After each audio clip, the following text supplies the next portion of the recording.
Okay, Bree, off to you. All right. Hello, everyone. My name is Brianna. If you are new here, welcome. I am the resident artist for Watercolor Snacks and your instructor for today. So yesterday in the mixed group, I shared this example piece we've got here. We're going to be doing this peacock portrait today. I looked at the palette and I thought, that's actually very peacock friendly right there. So that's fun. I actually really enjoy peacocks, and I hope that this might inspire you as well. It's really simple what we're going to be doing. I'm working on a quarter size piece of paper. So, the typical paper is about this size. And I'm working on a quarter of that because our brushes are very small. And so I like to work on a canvas size that is going to complement my brushes and whatnot, my brush work. So for starters, I'm just going to really quickly do a sketch. You don't have to do a sketch before this if you feel confident enough to freehand. And I keep it very simple. A little fun fact about me, I studied how to do henna, like traditional henna, a while ago, and there was a lot of peacocks in the traditional style that you do henna with, and so I learned how to do. That's audio going through. I learned how to do peacocks pretty easily in that, and all it is just a few strokes. Try and keep it as simple as possible. Don't overthink it. My big focal point for this is I like to have a little swirl right there, like right as the head starts to bend at the neck, at the base of the neck right there. And that is all that we have. So that's all that I'm doing for my sketch right there. I will bring it up close. Right now, it currently looks like a duck, honestly, like a really weird duck. But the purpose for that is just because we're going to be filling most of it with color. We're not going to be really focusing a lot on the sketch. The sketch is just kind of there to help give a basis for where we're laying down our color and whatnot. I'm just using a kneader eraser to lift it up. And here we go. So we're going to be starting from the back, moving forward, which means that we're going to be starting with our background. And how we want to do this, we're going to go ahead and get our color mixed. We're going to put it in the palette where we want it first. And I do two different things here. I have a mostly green, but there is a little bit of purple. And I do the purple by mixing a bit of the carmine red and the indanthrine blue. There's no precise way to mix these tones. Just mix it to your heart's desire. I will warn you that the blues are very powerful. So it just kind of swallowed up all of my carmine reds right there. So we need to add a little bit more red for that. Makeup and actually have it be a little bit of a purple. This might be one of the only colors that I'm mixing in this example piece because I wanted to get a purple tone, but I wanted to have a bit more blue instead of red. And always test your colors before laying them down.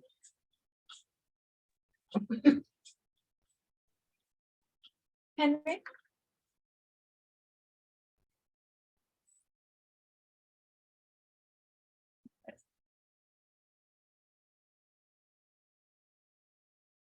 There we go. If you want more of a violet tone, add more red. If you want more of a, I guess a cooler tone, add more blue. And again, you don't have to mix this exact. This is just me being particular. You don't even have to use purple if you don't want to. The next step that we're going to do is we're going to be doing the wet on wet technique. So we're using our petal brush here because this is the largest brush that we have and it covers the most area. Now you can't really see my sketch, but I'm going to be adding water all around. So basically all around the sketch. I'm going to be leaving this where I laid out the sketch completely blank. And we're just going to be putting water all around. Now you can do that by simply picking up water straight from your brush and applying it like so, or you can take an eyedropper and apply a couple drops of water all around. And what this will do is it will already have the water there. So you can spend more time directing the flow of it instead of carrying it back and forth. Now, because we're on hot press paper, it does dry kind of quick, I have noticed. So I add a little bit more water than I normally would to compensate for that, because I need it to be all the same level of dampness when I'm going around working on it. And so we're just kind of going around it, around the sketch right there, kind of outlining in the negative space.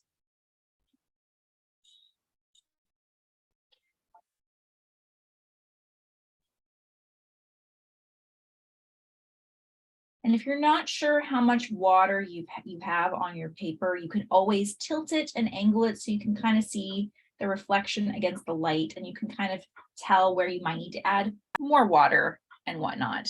You can kind of see the reflection right there. Yeah. All right. I'm just making sure that I've got it all a nice even layer of water.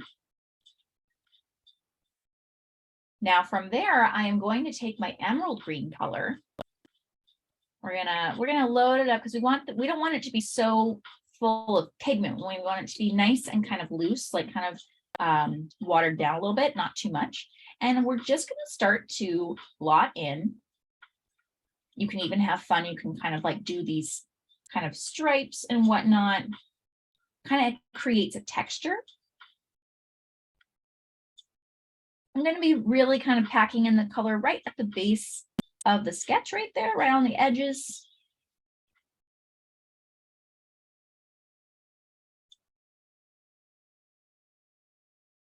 We're not trying to get like a flat wash or anything.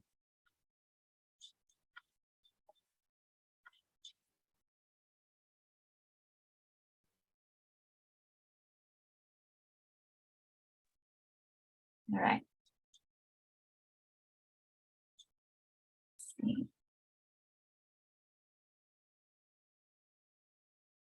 And we're just using the little tips of the bristles right there just to get into those tight corners.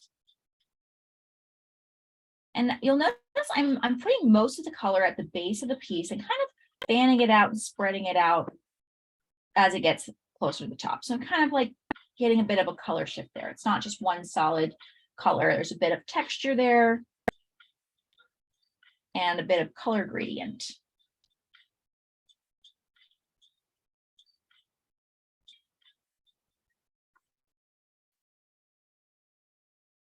All right, so I'm going to go ahead and give you a minute to wrap that part up before we work on the next part.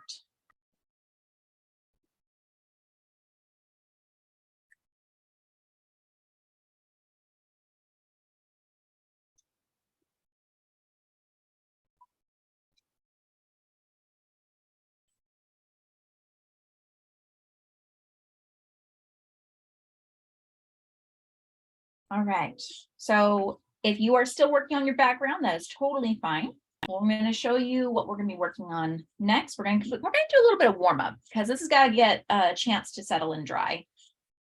And I've got a lot of water pooling around there. So I'm actually just going to take my brush, and it's just this one area, and I'm just kind of, I've removed the excess moisture, and I'm kind of just dabbing at it a little bit. It's still very wet, but it's kind of, this is a pool of water, which I'm not really thrilled about, because then what that means is it's going to dry unevenly on my piece. And so the way to remedy that is just take a dry brush or a brush that has had all the moisture dabbed out of it, and you can just lay it down and it starts to pick up the excess moisture. All right, now we're going to work on some warm-ups.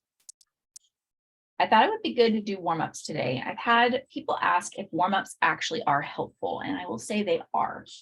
What they do is they can kind of help get your hand in the right groove, the right flow. We're going to be working on a couple of techniques today. One of them is with the Raphael imitation Kolinsky. I can't read past that because it's got a label on it. But this is known for its really fine tip. So we're going to utilize that today.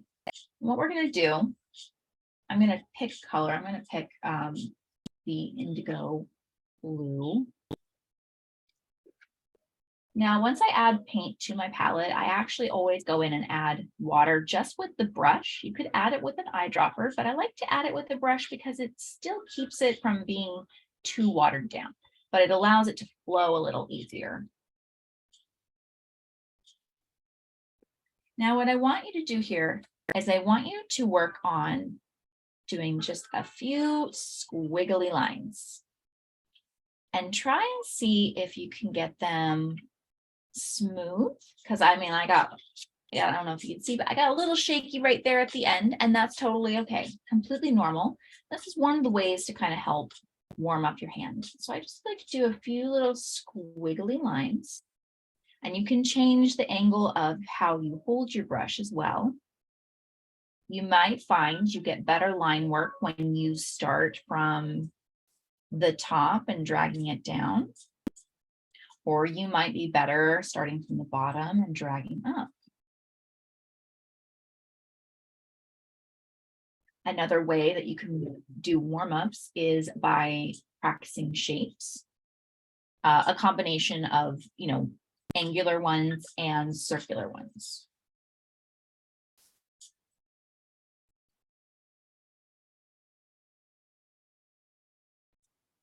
And we're just going to do this for a minute just to warm up our hands right here.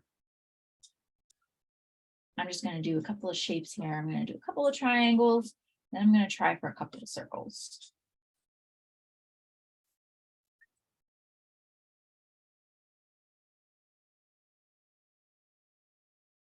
You can even do some spirals. And sometimes I might stop right there and I might pick up and bring it around because I have more control. There's no wrong way to get your line work through. Just remember that with watercolor, you're always dragging the color. You're never pushing it. Acrylic and oils will allow you to push the pigment around, but watercolor, you're kind of leading it.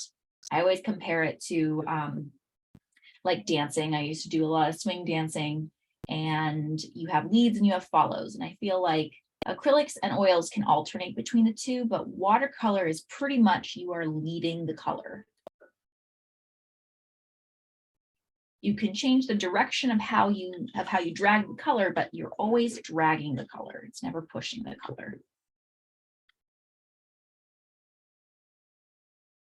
You can even get a little bit of line variation there. You can start there and kind of go a little thicker and go smaller again. Take another moment and do a few more of your warm-up lines, your warm-up strokes.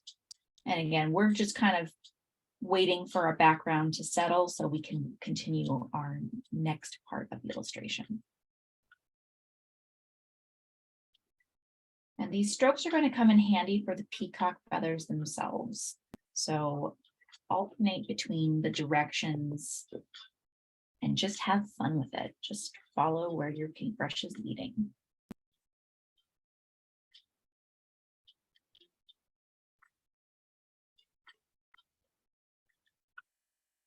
You can even overlap your lines a little bit.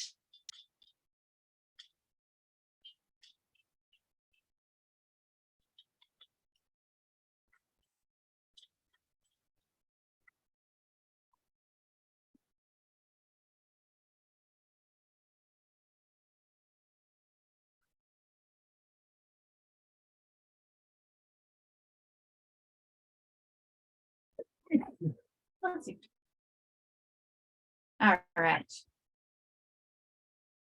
If you're still practicing your warm-ups, feel free to continue. We are going to move to the next part of our piece here, which is going to be the body of the peacock. So I like to kind of block out where we're going to lay our color. And I'd say his body's gonna be the next part. So for his body, I use an indanthrine blue.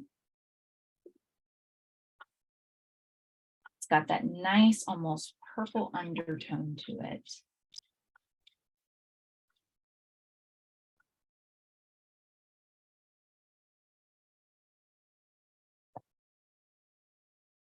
Now, when you're doing watercolor, you always start lighter and you work darker. So we are going to start by getting a pretty diluted, not super diluted, but just enough so you can start to see the transparency of it. I could say, okay, you can use a little bit more water. Once you get it to your desired range, there we go, it's very loose. Then what we're going to do is we're just going to start to fill in the body here. And I'm going to start from the bottom and work my way up to, no, actually, I'm going to start from his head. There's a reason for this. So we're just taking the color and you'll see, you can tell how much water is in it by how much it reflects off the light. The more reflection it captures from the light, the more water is in there, which means more water, less pigment, which is what we're wanting for the first time. Now I am following the kind of swirl of his jaw right there, the swirl of his head, or the curve of his head right there. And what I mean by that is this little area right here. I'm kind of following it, and there's a reason for that. Even though we're going to be adding this color all throughout his body, where you move the brush strokes, especially on this kind of paper, can help, because where the edges will dry first will kind of help to preserve that crisp effect that we're wanting. We can always pull that effect more out later, but sometimes it's just nice to know where it lands without having to continue with the sketch. Now I do rotate my piece as needed. And here we're starting to run out of some actual paint in the brush, so it's about time to load here. We're just going to go in, continue to kind of spread that around, still using the petal brush because it gives us the most range. The bigger your brush is, sorry, let me rephrase that. When you're working with larger areas, you want to make sure you're using a brush size that accommodates it, because if I try to fill this whole piece in with the Princeton round brush, the Princeton Lauren, I'm going to get parts that dry faster than others. It'll take me much longer to fill, and I won't get a nice consistent flow. So if you find that you're struggling with getting a consistent wash, I should say, to your color, try changing the brush size. That might be the deal. We're just kind of going in and smoothing out the edges with some of those brush strokes. And there we have a flat wash of our little peacock cloud. We're going to add another layer to that, but we're going to move over and practice some feathers really quick about how we're going to do the peacock feathers.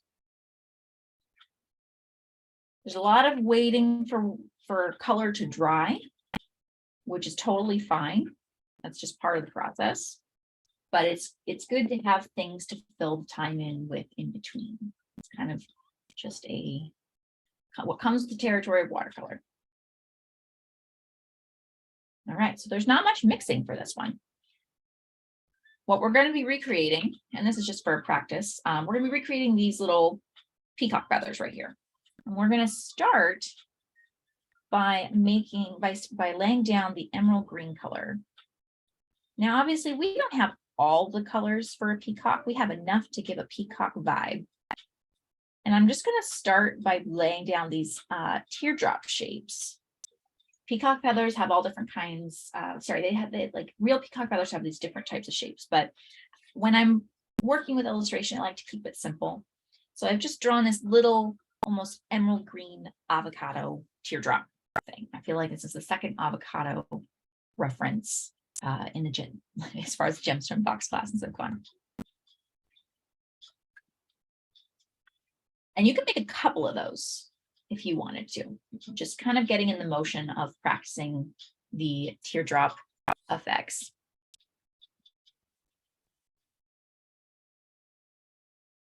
We don't want them too dark. So I would say lean more towards water rather than pigment, because we don't want them to be too dark. If we lay it down with too much pigment, it's going to hurt later on. So like this one has got a lot more pigment than I would have wanted. Because you can always add more color later, but you can't always take it away.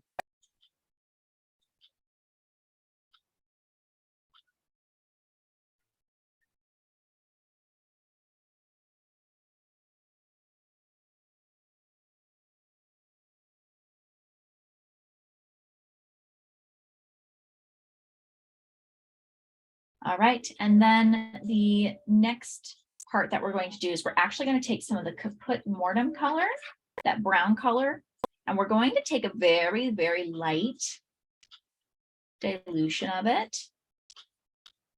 We want it to be light. I've got a couple of them here that are already kind of laid out, and we're going to do this kind of circle in between, like in the middle of it. Now it really will look like I'm an avocado for a little bit, but hold tight because we are not done with it yet. Now that you will want to do this when they are dry, otherwise this color is going to bleed into the green. But the less puddly, or rather water, if you when you're applying your color, if you apply it in a pool where you can see a bunch of reflection and whatnot, it's going to take longer to dry. But if you're applying it and you're kind of applying it with very minimal moisture, I should say, it will dry quicker. And that's the same just for anything in your watercolor illustration. I'm going to take my brush and I'm going to lightly dab at the centers of these because I don't want it to be fully blocked out. We still have one more layer to go, and I want the color to show through. So I'm just lightly lifting the color using my brush. I've removed the moisture from it. And we're just going over it a little bit, kind of pushing it around. But as we're doing that, the brush is kind of lifting the color. Now, while that's still wet, we're going to take our indanthrene blue, just a little bit of it, and we're going to just blot that into the middle. We don't want it too much. We still want the Caput Mortem to be seen, but we're going to just blot it in the middle. And the reason for that is to give it a more organic texture.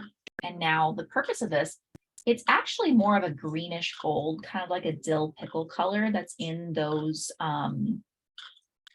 in the peacock feathers, but we don't have that on hand. However, by layering the Caput Mortem over top of the emerald and lifting the color ever so slightly, it does give a bit of that kind of goldish, brownish tone, that more neutral tone that's within peacock feathers. I'm going to give a moment. We're still practicing that. And then we're going to go back to our piece and we're going to start to apply what we've learned.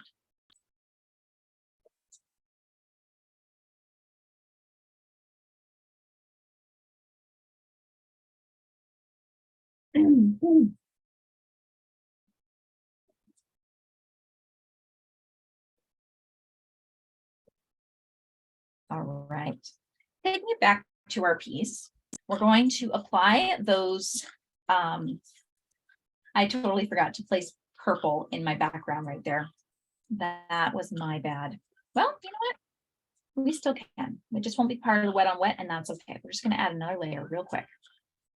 And it's not going to be across the whole thing, so it's not going to stall us for long. I'm just going to take my purple and I'm just going to adding more water, just kind of blotting it in. We just want a little bit of a color shift, not a ton. I was so excited about I was having so much fun with the texture that I forgot to add my purple. And you don't have to if you don't want to. I just like the contrast in color on the piece. And I'm not applying a lot. It's just a little bit, just kind of scrubbing it out to get a little bit more texture there. And it's good. All right, going back to our Lauren brush, we're going to start to apply our little avocado feathers. Now, I like to work in odd numbers. It helps the eye whenever you're working with a piece that doesn't see symmetry. If you add even numbers, it's all going to be, your eyes gonna be looking for the symmetry of it. So we're just gonna start laying it in. Doesn't matter where you lay it in, just kind of make sure there's enough space between them and make sure that your color is not too deep. You want it to be a little diluted. And you can do that just by adding water. And we're just gonna kind of go around. I'm gonna add 5. I feel like 5 feathers is a really good number because I feel like the peacock feathers are very large. They are a statement piece for sure. Remember, if you have any questions, feel free to drop them into the chat. And I always do my best to try and answer them. Just hang up and I'll pull right back. Gotcha. All right. Just adding those little avocado feathers. Now, if you are more of a realism artist and you want to draw like the actual traditional shape of peacock feathers, by all means, go for it. This is just how I like to approach it as an illustrator, because trying to get things exactly as they are realistically scares me.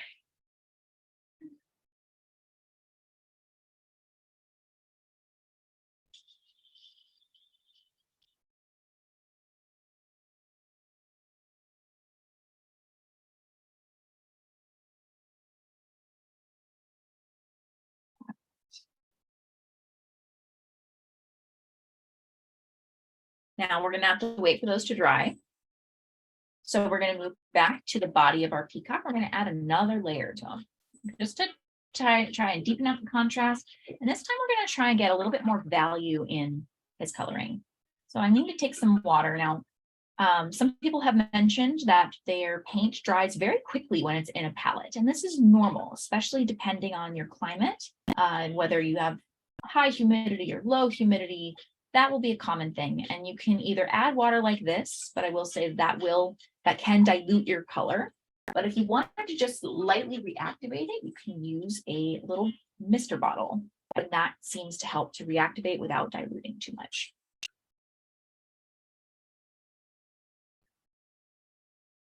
And if you dilute too much, you just add some more of the color.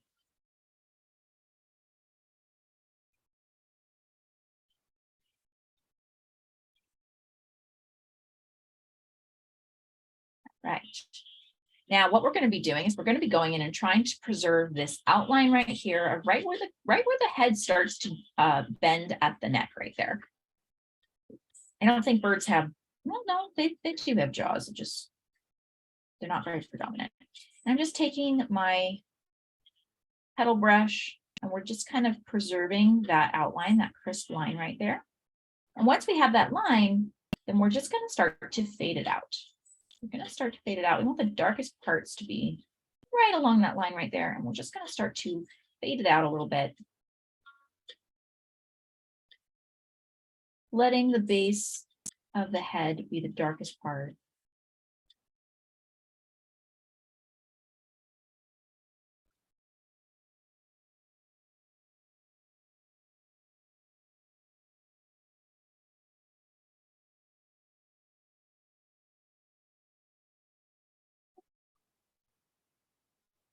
And then continue to just fade. Now here's where I'm going to rinse my brush, dab out the excess moisture, put a little bit of clean water on there, and we're just going to lightly fan that into a fade. Now my jaw / head area is still really wet, and I want to take advantage of that. So I'm just kind of going in with a fresh bout of deeper color just along the edges.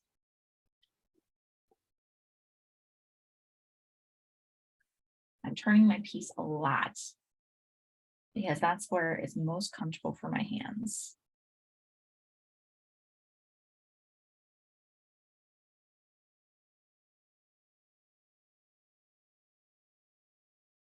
I'm trying to work quickly in this area because I don't want it to have any areas that dry crisp. we get that coffee stain effect. And if you have a little area that bleeds over, like right where I didn't want it to, I'm just kind of going and I'm just kind of preserving that line right there by not going right up against it, just kind of going a fraction of an area away from it. What I mean by that is I've kind of preserved a little line using negative space. Next, I kind of do that same kind of color variation here, but I'm going to start from his chest right there. I'm not going to fade all the way up. I'm going to focus more about the color being at the base because we want it to contrast. We want there to be a varying difference between where the deeper colors are versus the lighter shades.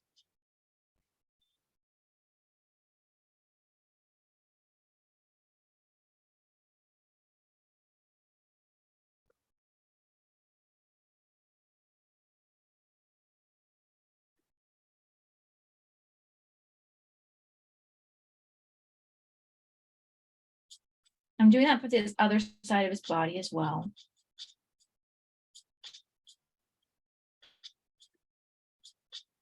And here I'm kind of just adding brush strokes within the wet on wet because it is giving a little bit of a texture. And that texture is kind of like feather, the direction of feathers.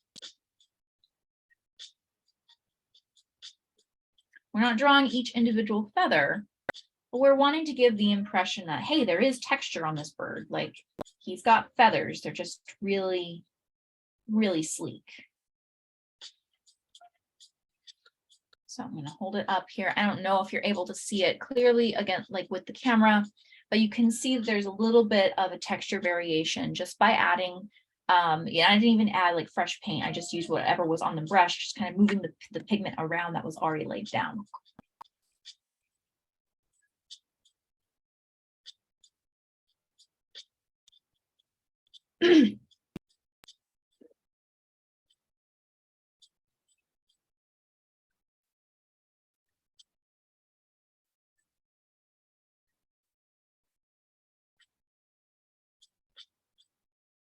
All right. Now we're going to come back to our feathers over here, and we're going to start to apply the Caput Mortem color to the centers of our avocado feathers. Using a bit more water than pigment, because we don't want it too dark. Now this one right here is still a little wet, so I'm going to wait on that one, but I'm going to start from the bottom and move up to the top. I'm going to just do a light little circle.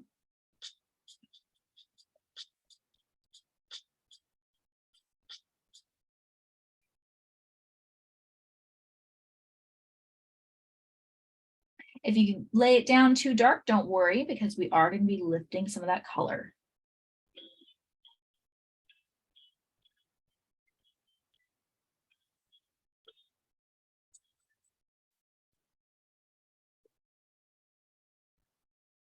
Again, if you have, bless you, if you have an area where your feather isn't fully dry, that's all right. It's better to wait. We're just going to take a dry brush and we're just going to start to pull some of that color off. Just start to lift it. Sometimes I don't even rinse it after doing that. I just dab it on a damp paper towel.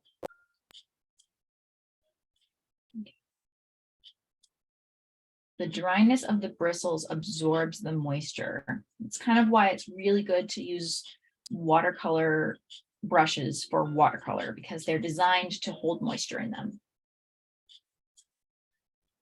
Hey, Bree, this is Lee. There's some question in the meeting in the chat here.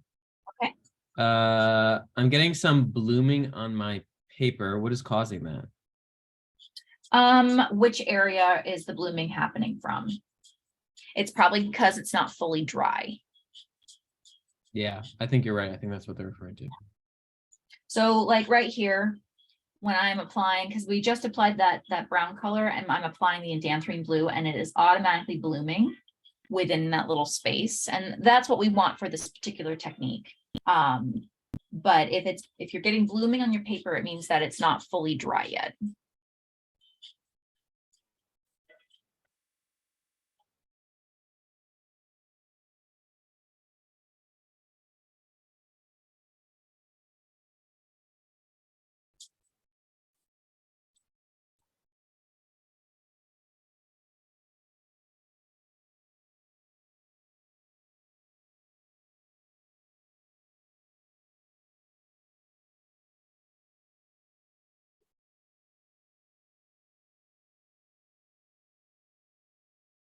All right.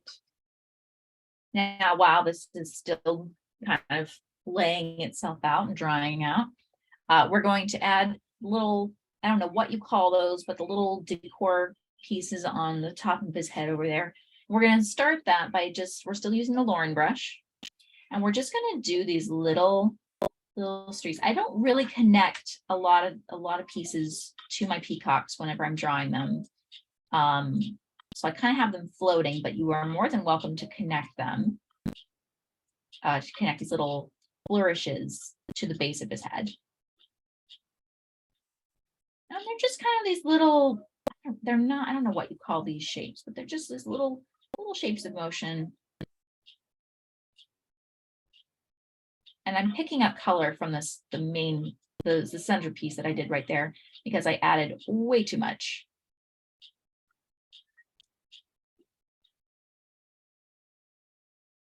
So I'm just kind of picking it up and utilizing it elsewhere in the piece.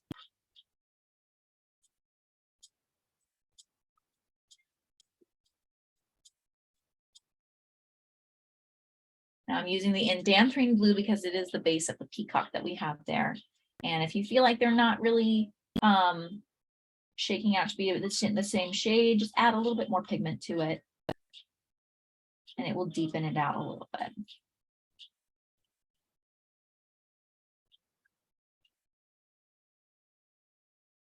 Take a moment for that.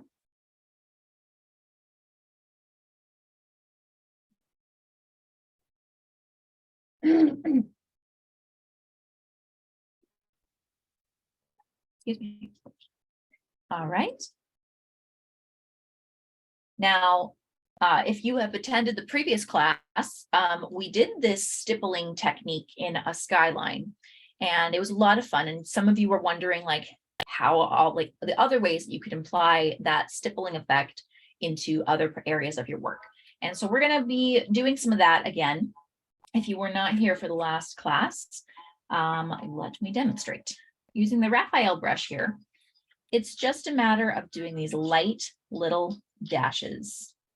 And I try to do it in I try to only fill up my brush once per section, because it gives a nice gradient effect as you start to fade it out. Now, because I'm trying to implement feathers, I'm going to be having a little bit longer dashes.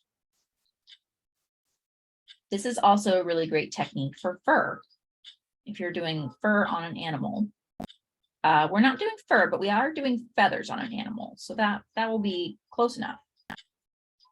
And it's just these little dashes. Again, only fill up your brush once if you can, because that will give you the best, the smoothest transition with your gradient.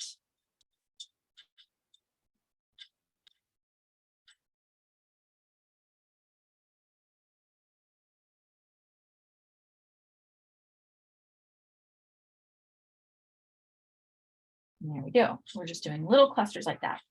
So what we'll be focusing on, we're not going to be doing it across the entire peacock, because that's actually going to distract quite a bit. We want to create some contrast. So what we're going to do is we're going to focus on the chest right there and the back of his head. So let's go ahead and do that for a few minutes.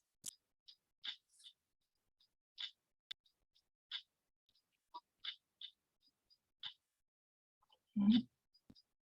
I'm just going to do these little strokes, and you can even add a little bit of a curve to them so they're not just straight, because feathers often have some shape and some value to them. I mean, yes, they are straight, but they also have like curved ends and whatnot. Kind of gives the impression that it's laying up on top of each other, and it's kind of a cluster around. And bring it up closer in case you wanted to see.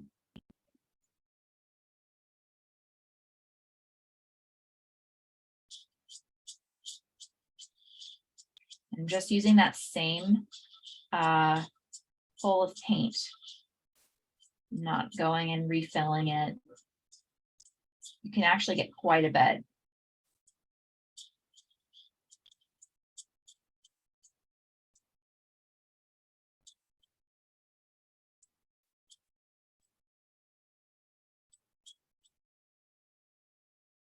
And it doesn't matter if you're pulling it up or pulling it down. Whatever direction is totally fine. But as you start to reach the end, start to spread out the dashes just a little bit. This indicates this is where you're going to get your shading values to kind of cooperate a little bit more. It's like stippling, the stippling effect. And when you're wanting to indicate, you know, more detail or more shadow, you cluster it more together. And when you want to indicate that it's less shadow, you spread them apart. And we're going to do the Bree, same this thing. is sorry to interrupt. This is it's fine. Lee for a time check here. You're about halfway through. Perfect. Thank you.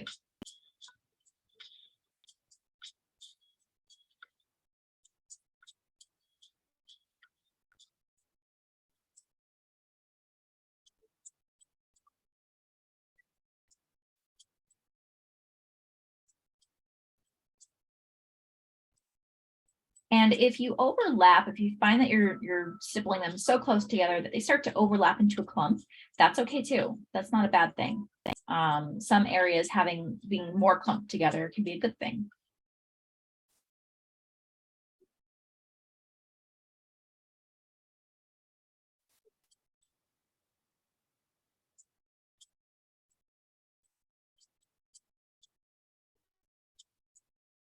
I'm starting to move into a lighter area. So I want to have a softer effect. So I'm kind of starting to spread out my stippling a bit more.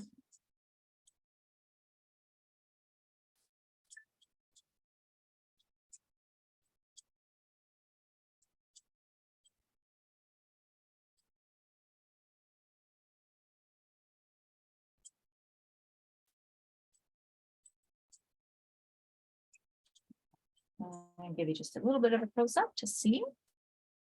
And so you see how that's added so much more texture to our little peacock friend.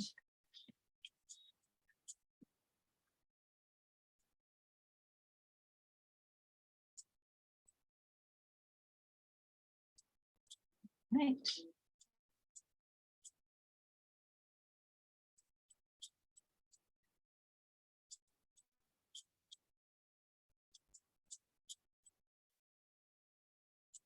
Give you another moment to wrap up that area or move on to the next part.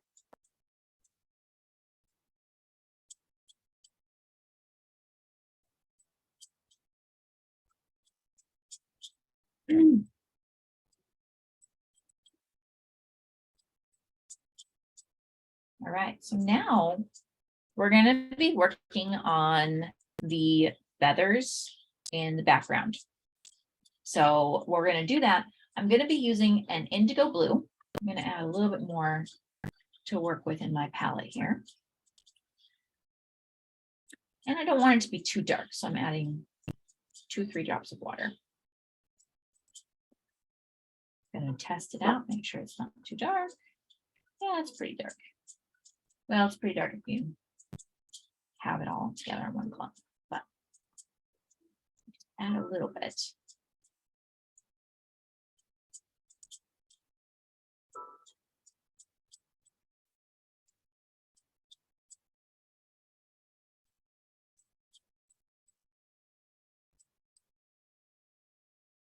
All right.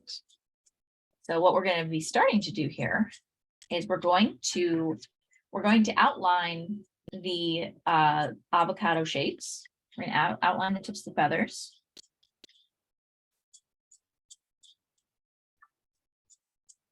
With the indigo blue. I'm using the Raphael brush for this because I can get the most precision.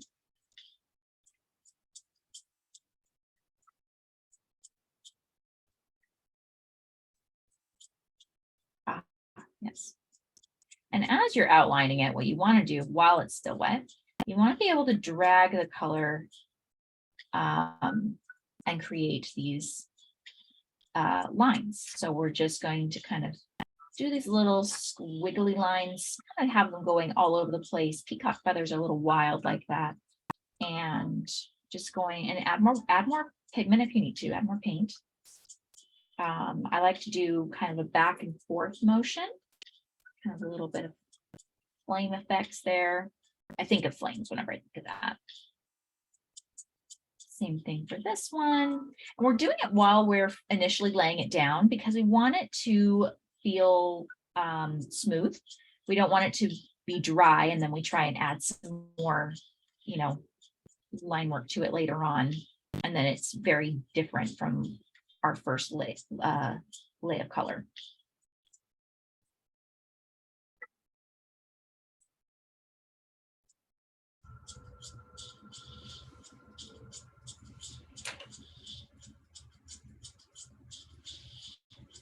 We're going to do that for all the feathers.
Without the base of the feathers, these little guys feel very alien-like.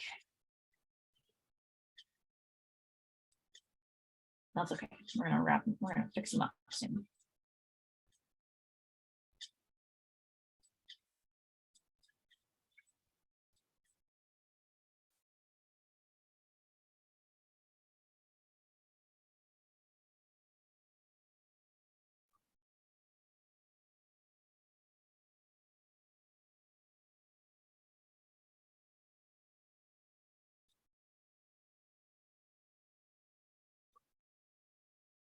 Right.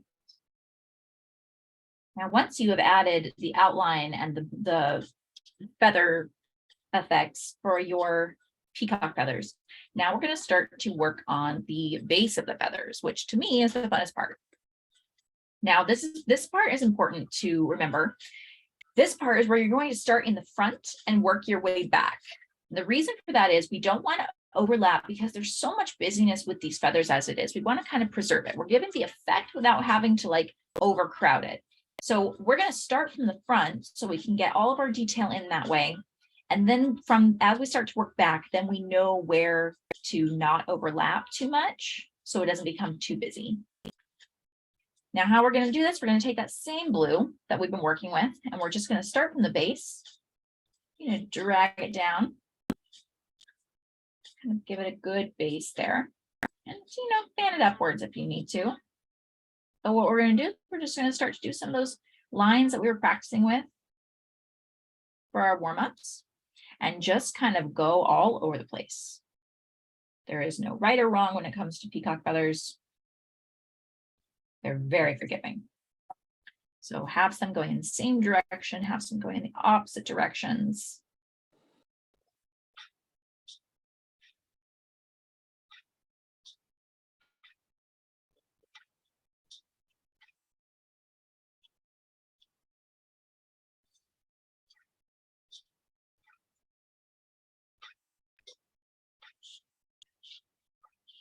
overlap some of them, separate some others.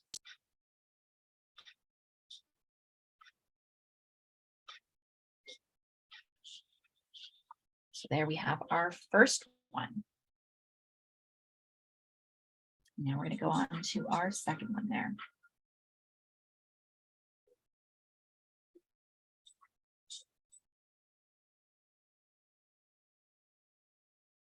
And this one is definitely going to have some overlap with the first one.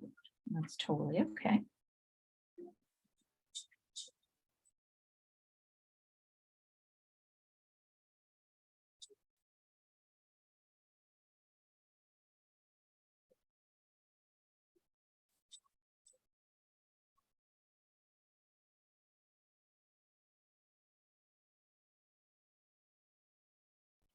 Band them upwards, band them upwards.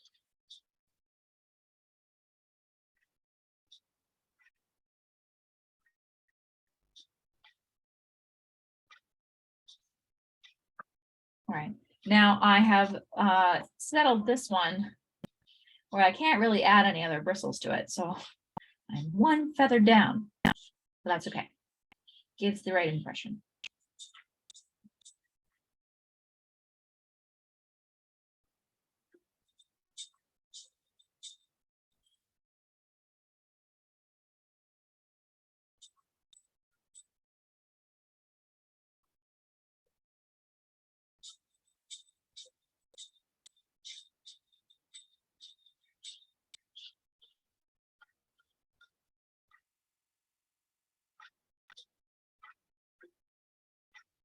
And don't be afraid of it being a little bit busy, because that's part of what is going to pull it all together. So having some overlap is very important. You just don't want to do too much. If you do too much, you can't take it away, but you can always add some more if you feel like it's a little too spread out.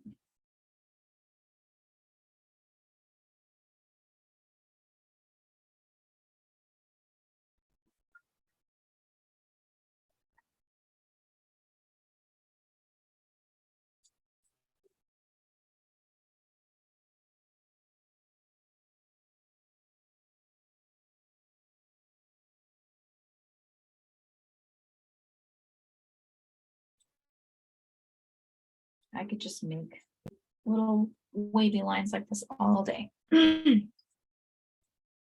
Now in my piece over here, this little corner right here was kind of empty. So I added just a little sprig of feather right there. I might add 2 of them in this piece because it's a little different.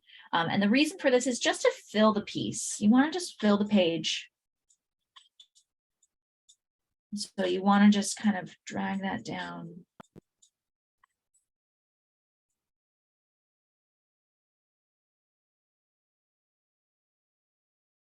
And I'm not, this one doesn't have a tip of a peacock feather there at all. It's just kind of the, I don't know what you call them, but it's kind of like the base of those feathers.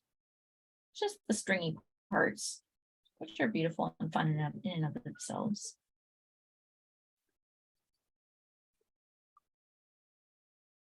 We're even gonna kind of have this kind of overlap at an angle, I think. Kind of reminds me of seaweed with the flow of it. I think seaweed.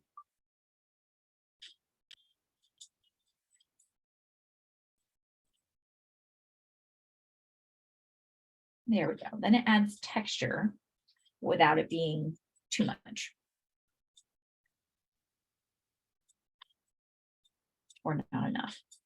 I'm taking that same indigo blue. I'm adding just this little dot, little speck right here. Kind of adding more to those flourishes of the base of the little, I don't know what you call them, this little head decor. And I'm using the indigo because we've already used the endanthrine blue, and I'm trying to tie in the colors together, which is kind of why we use an endanthrine blue in the center of the peacock feathers to kind of pull in from the color in the body. And then we're using the indigo blue to kind of pull into his head right there.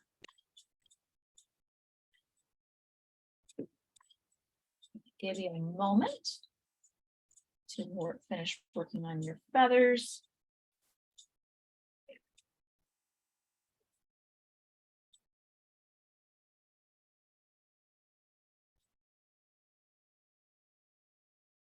All right. Now for an added effect, we're going to go into these, to the tips of these feathers right here with an emerald green. Not too dark, but definitely darker than what we laid down with. And we're using the Raphael brush. And what we're going to be doing is we're just going to add really tiny little strokes to kind of indicate that these are feathers. They're not just blocks of color. These are actual feathers with some texture. And by taking the same color that we've already laid down and applying it, again, it adds another layer to it. So it's a deeper layer, but it's not so deep. It's not as deep as going in with a new color. Just doing these little stripes indicate the texture here.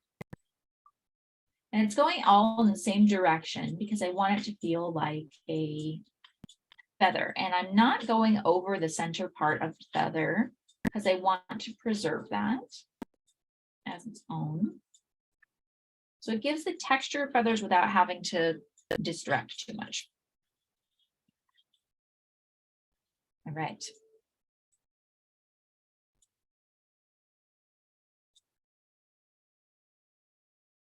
Next, what we're going to do is we're going to create a little bit of an outline, not a lot.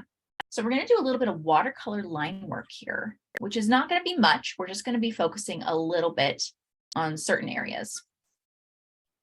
And we're going to be doing that with the indanthrine blue and the neutral tint, which my neutral tint, I think, is like dried up. Not dry, it's just no longer as buttery. So take a moment to mix those two to your heart's desire. They're both very strong colors, so they will be powerful. And what we're doing, why we're doing this is just to add a little bit more contrast to the indanthrine blue. We want to preserve the indanthrine blue, but we're trying to get a new shade, a new color. I'd say that's pretty good. Now, where I will be applying this is literally the curve of the base of the head right there, a little bit right here in the front and a little bit in the back, but we're not doing the entire thing. And the reason for this is to kind of, we're adding line work to where there is the most shadow. And this is a technique you can do for even when you're not using just watercolor, when you're using line work or something. But we're taking the Raphael brush and we're kind of find that curve of where that head is and creating a line work effect. We're just going to follow that line. And then we're going to start to fade it out. Once we get through where the color, where the two colors meet, we're going to start to fade it out. And this is just to help distinguish where the lines are against the color. Now it will dry darker, or sorry, lighter than where it is right now, but you can already see a more prominent definition of it. It looks a little weird because he doesn't have his beak, but we're going to add that soon. Taking that same thing, we're going to do the same thing for the front of his chest. I'm just going to take that brush. We're just going to kind of guide it downwards. I did start in the middle here because this is how my hand works. And then I'm taking just a slightly damp brush, not even really damp, just a clean brush. And I'm taking that color and I'm just lightly fading it upwards because I want it to fade. I don't want it to have a harsh cutoff.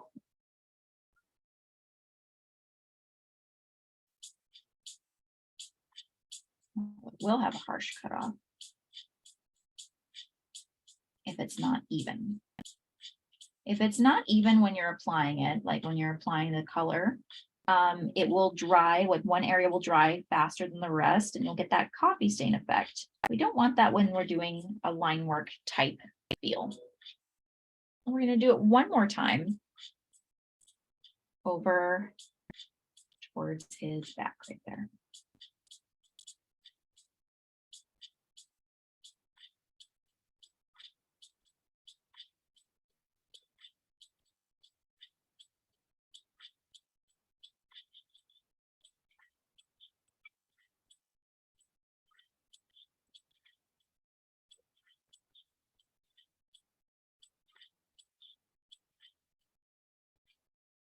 Again, just kind of fading it up so as not to distract too much, but still getting a little bit of that definition. And if you really, really wanted to, you could even take a damp brush and just lightly scrub it into your piece. What this will do is it will lightly soften the edge on the inside of your subject matter.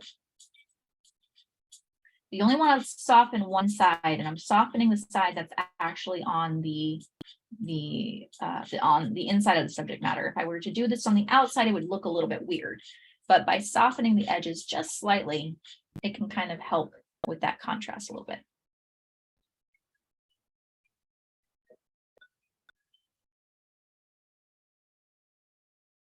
Another moment, let you kind of work on that.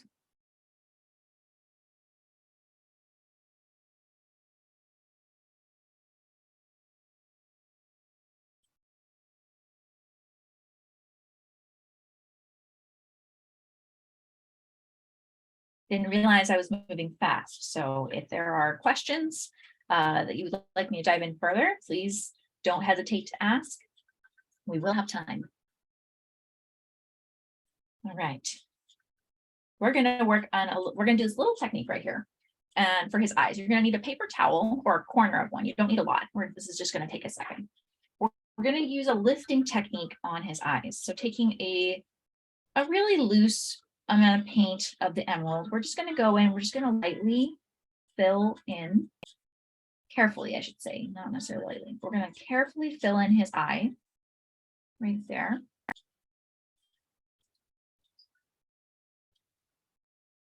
We're going to lift a little bit where we can. But it's still a little dark. And so what you're going to do now is you're just going to lightly just dab, just like one single dab. And what that does is it gives us the lightness that we want while still having some color. It's not just a stark white eye. Now it's a little bit too blended in with the background, so I'm adding a little bit of water here. And I think my Lauren brush works better for absorbing. And I'm just kind of absorbing the water and kind of just scrubbing it around just in the center. I'm not even taking it all the way to the edges. The reason for that being I want it to kind of look a little round. I don't know if the camera can pick it up, but it's definitely whiter in the center and it has just a faint little green rim on the around the outside of the eye. Whoops.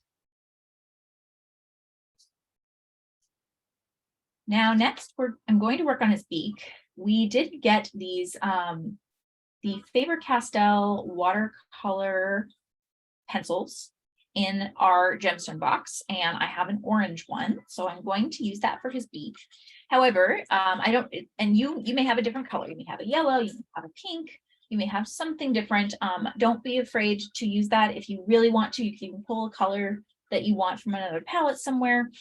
But you could also just use the carmine red and the caput mortem and just kind of play around with those. I'm just using the watercolor pencil because we have it in our box and I wanted to incorporate it in. I don't use the watercolor pencils for nearly as much as I would as I do the normal watercolors, but it's nice to have for little details and stuff here and there. But yes, you can absolutely do something. You can even do, what is it? A purple or something like that for the beak. You just want it to contrast against the background. So I'm going to use the watercolor pencil here. It's still pretty sharp from my application of it yesterday. And what I'm going to do is I'm actually going to start with where the shadow is the most. Well, the shadow is probably going to be on the lower end of the beak right there. So I'm turning my paper around and I'm starting there. And I'm just I'm applying the most color right there. And then I'm going to fade it out as I get higher up.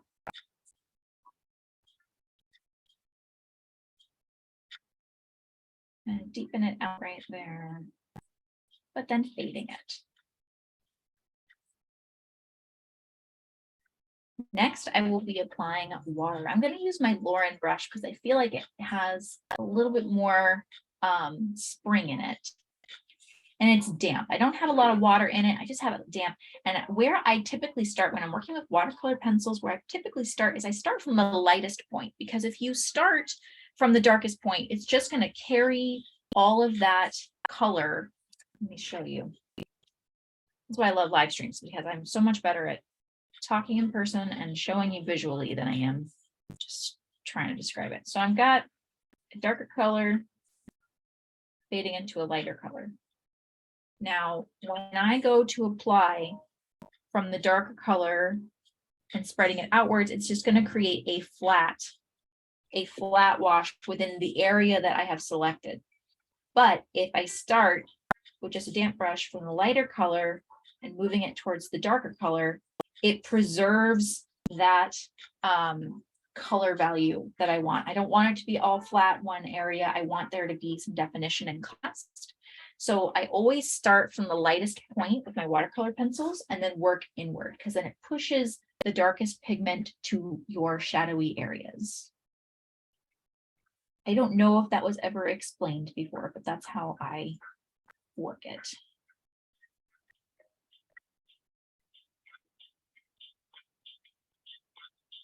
I'm just lightly going and activating it all.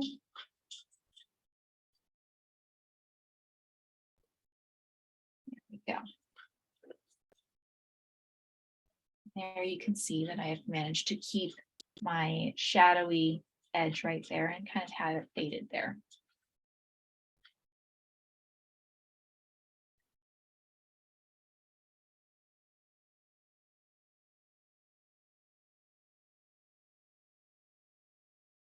I'll give a moment to be able to work on that.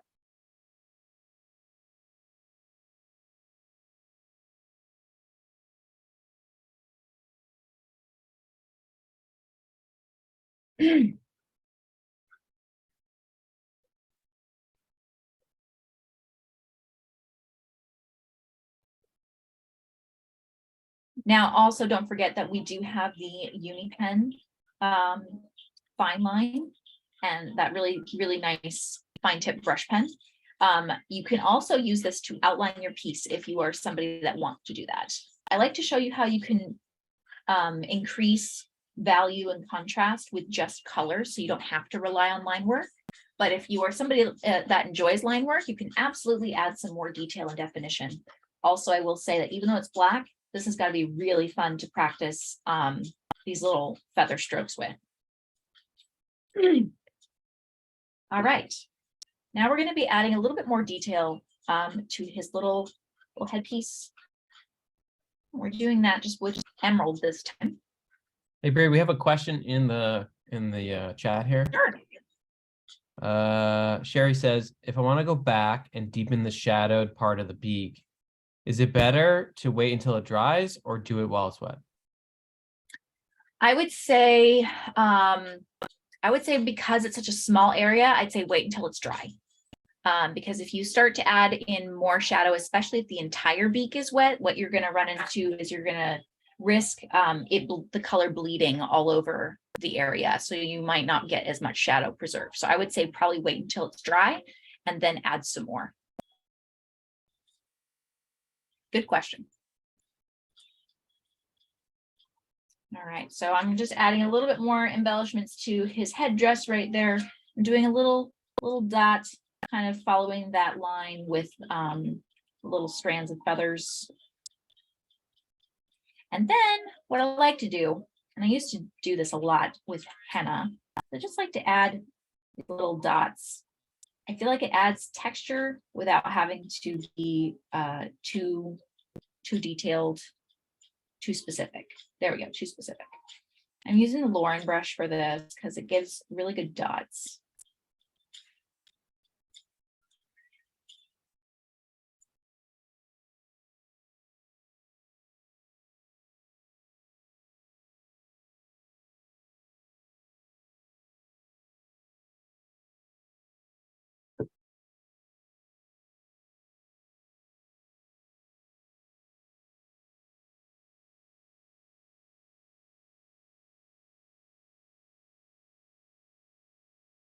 Right.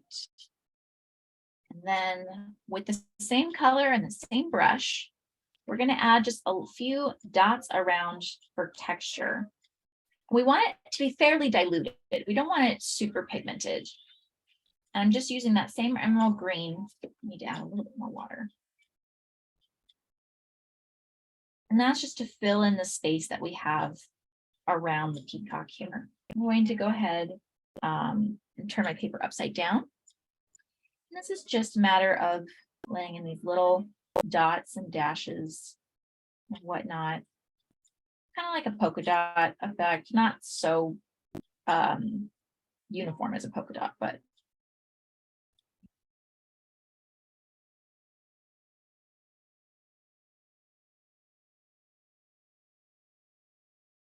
and there's actually more, I would say there's definitely a lot more water in this than there is pigment. And that's kind of what I wanted, because when it dries, it's going to dry lighter. I'm going to do just a few kind of fading downwards.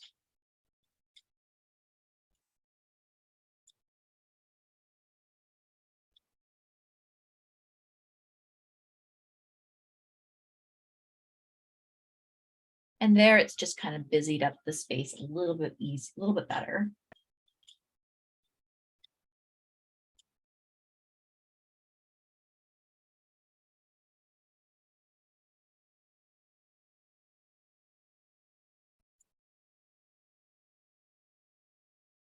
Take another moment, let you kind of fill in the background there. Hey, Bree, we have about 15 minutes left in our session, so I wanted to know if you wanted to add a little more detail, or you want to open it up for people to share, or what are you thinking? I'm going to do the washi tape peel soon, and then I think we'll probably open it up to share, unless somebody has a question or wants me to go into a little bit more detail on something, which I absolutely can. We have time for that. Yeah. But I think if nobody does, then we'll open it up if people would like to share. Peel that tape. Peel that tape. Okay.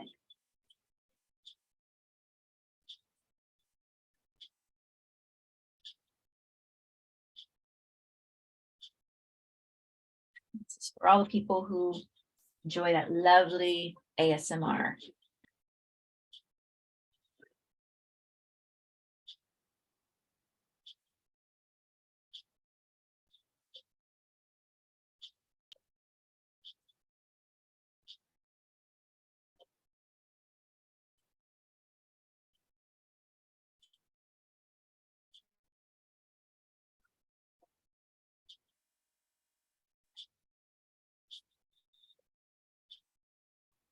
Background area is still drying just a little bit, but we're going to tempt fate here.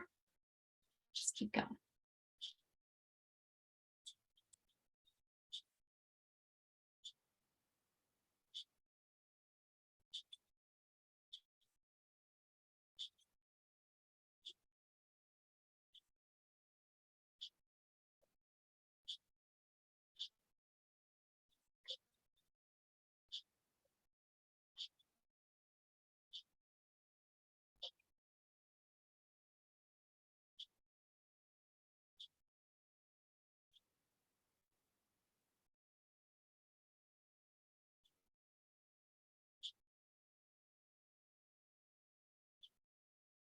There's time to peel it this time.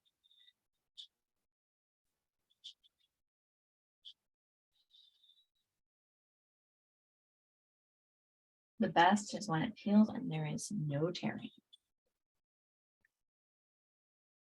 Hashtag goals.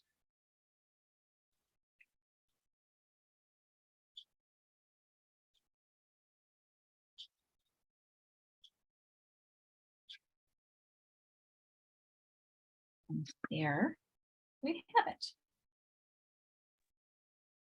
And there's side by side of the front and the back, or the before and the after. This one's got a little bit of a wave texture in the base of his body there, and that was because I was trying to experiment with a different technique and it wasn't working out, so I just kind of covered it. I didn't have time to restart it, but that's why he has like a bit of a ripple effect in his body. And there we go. think it looks great. Wonderful. Thank you. I like the second version, but that's just me. Okay. I like both of them for different things. I feel like this one is much bigger and fills the space more, but I like the crispness of the head over here, which I could have done better at, but that's okay. So, great. So we have about 10 minutes. If anyone wants to share, I am going to assume that based on the lack of chat activity, that everyone was very focused on making something. I see Lori shaking her head. She just turned on her video. So if you want to raise your hand, I'll be, and you want to share what you created, that's awesome. No pressure. Or if you just want to share a technique or observation or comment, also okay. Let's see. All right, here we go. Lori, let me spotlight you. Go ahead and unmute yourself and go for it.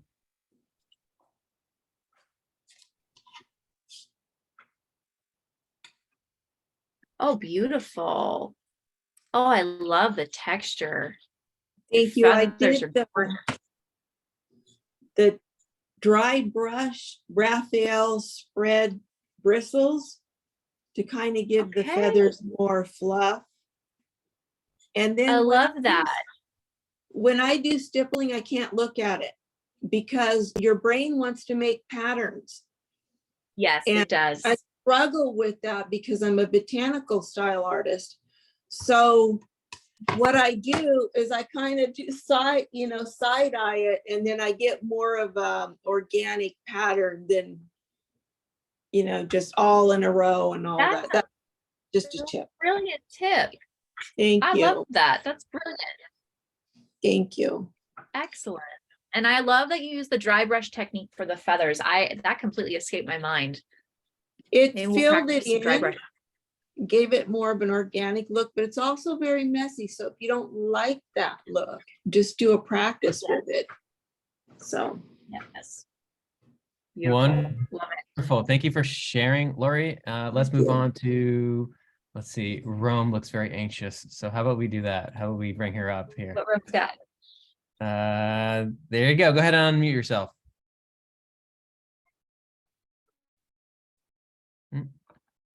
Hello. Oh, that's beautiful. Oh, you're still muted. Let's see if we can fix that.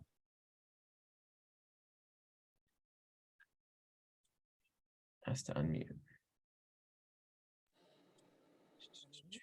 There it is. Is that it? There you go. Go for it. Yep, there we go. Okay, so here we go.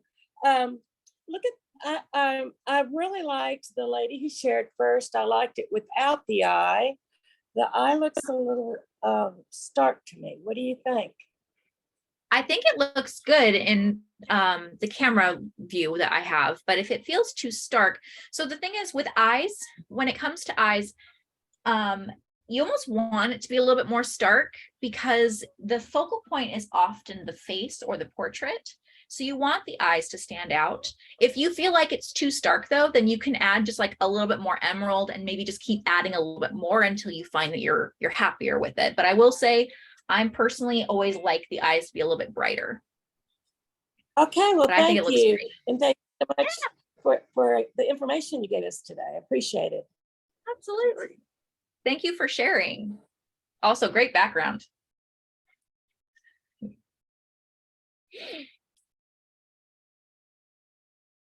Oh, it's a closed eye. Oh, that makes more sense, Lori. All right. Awesome. Anyone else want to share or make an observation or anything? We have some time left.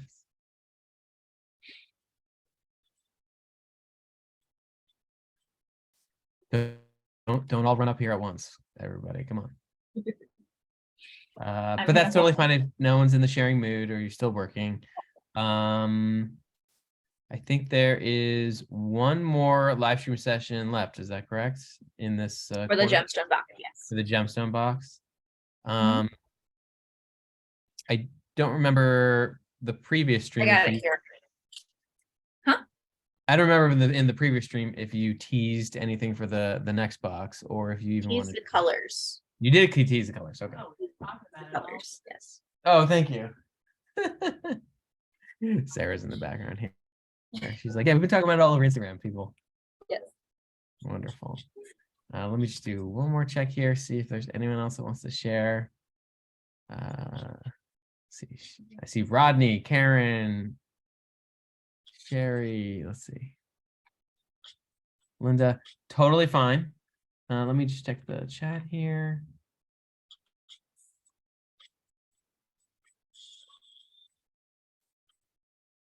Play spotlight. Okay. All right. So if no one else wants to share, that's totally fine. I want to thank you guys for joining us. Bree, I'm gonna hand it to you to sign off and talk about what maybe we're doing next time or what have you. I don't quite know what we're doing next time, which means that it's open for suggestions. If you guys have things that you really want to learn about, especially with it being the last class for the gemstone box in particular, feel free to shoot me a message or add it to the, I posted a question at the beginning of the quarter asking what it is you'd like to learn about for the gemstone box, any particular things. Been trying to capture some things that you guys have really been wanting to learn, like the moon's landscape one was inspired by that. So, and if not, totally fine. I will come up with something. The next class is, I believe, Thursday, the 20th of April. And that'll be shortly before the next box ships. Excellent. Wonderful. Well, everyone have a great rest of your day. Oh, one last comment here. I love the illustrated animal style. It's fun to learn. There you go. Thank you, Good. Sherry. I'm glad. Wonderful. And if you're not on the ArtSnacks Mix Watercolor Snacks group, or you want to watch a playback, that'll be up within the next day or so. So feel free to chat it up and post your work on there or on Instagram or wherever you want to. Make sure you use the hashtag watercolor snacks and ArtSnacks, and we'll take a look. Thanks everyone for joining. Have a great Wonderful weekend, everyone. Bye. Bye now.